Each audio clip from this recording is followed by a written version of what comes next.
તો મોરબીના હળવદમાં ખેડૂત આંદોલન દરમિયાન આક્ષેપ પ્રતિ આક્ષેપનો મામલો સામે આવતા વધુ આ ઉપવાસ આંદોલનનો જે મુદ્દો છે તે વધુ ગરમાયો છે। ઉપવાસી નિલેશ એરવડિયા પર હકાબા ગઢવી દ્વારા કરવામાં આવેલા આક્ષેપો બાદ સમગ્ર વિસ્તારમાં તણાવપૂર્ણ સ્થિતિ જોવા મળી। આ સ્થિતિને ધ્યાનમાં રાખી હકાબા ગઢવીના નિવાસસ્થાને પોલીસ દ્વારા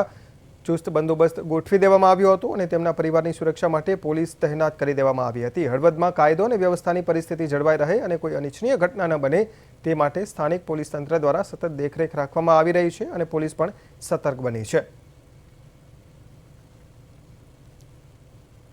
જેતપુર આંદોલન લઈને હવે આક્ષેપ પ્રત્યાક્ષેપનો દોર શરૂ થયો છે। ત્યારે હકાબા ગઢવી જે છે તેમને આજે પ્રેસ કોન્ફરન્સ અમદાવાદ કરી હતી અને એક ઓડિયો ક્લિપ પણ તેમની વાયરલ થઈ છે અને એ ઓડિયો ક્લિપમાં જે ઉપવાસી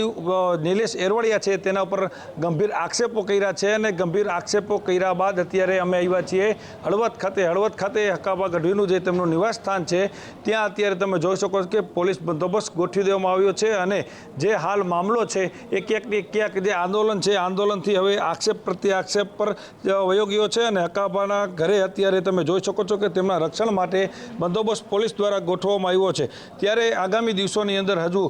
જે પ્રકારે આક્ષેપો થઈ રહ્યા છે તે મુજબ નિલેશ એરવડિયાની પણ પ્રતિક્રિયા સામે આવી છે અને તેમને પણ આજે સાંજે એસપી કચેરીએ જઈ અને તેમને પણ પોલીસ રક્ષણ મળે એ પ્રકારની વાત આજે નિલેશભાઈએ પણ કરી છે। ત્યારે અત્યારે આ દ્રશ્યો છે હકાબાના ઘરના, ત્યાં અત્યારે જોઈ શકો છો કે પોલીસ બંદોબસ્ત આજે ગોઠવી દેવામાં આવ્યો છે।